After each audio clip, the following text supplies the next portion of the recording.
आनंदाचं झाड आनंदाचं झाड आमच्या शेवग्याला सुंदर हिरवट पोपटी नाजूक पालवी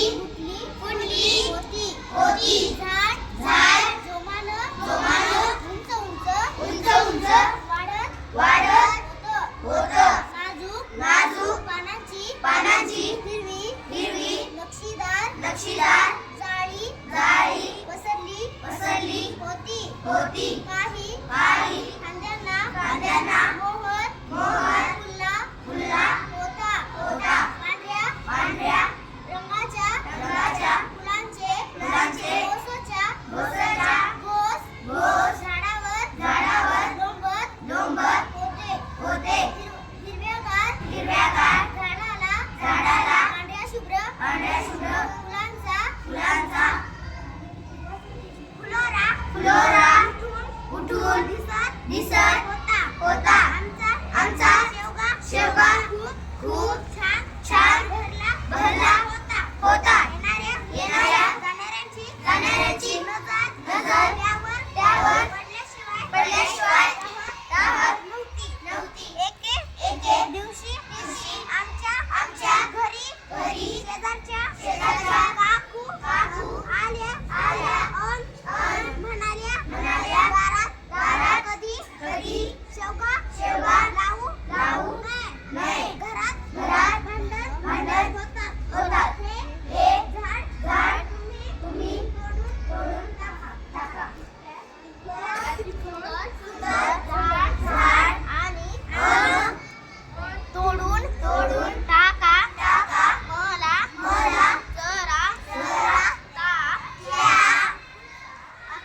काकूंचा रागच आला मी काही म्हणायच्या आतच आई म्हणाली झाड ती सगळी सारं उलट झाड किती परोपकारी असतात ती का बर आपल्यात भांडण लावतील आपण माणसाचं असा विचार करतो झाड तर आपल्याला फळ देतात फूल देतात सावली देतात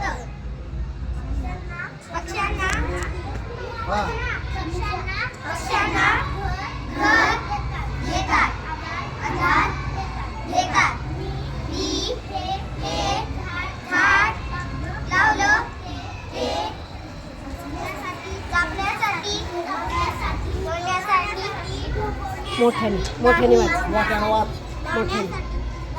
मोठ्याने वाच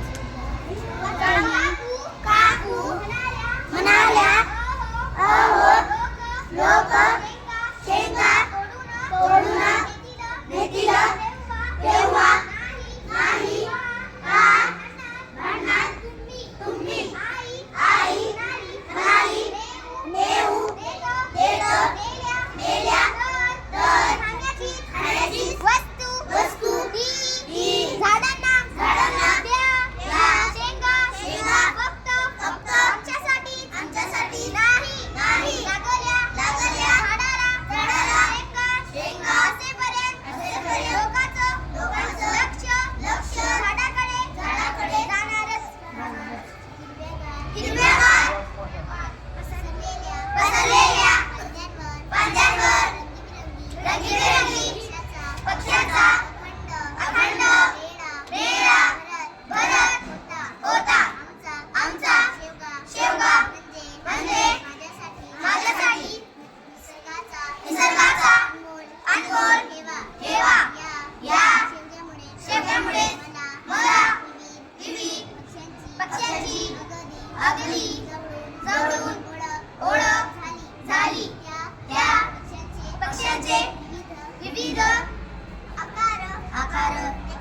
लेखणी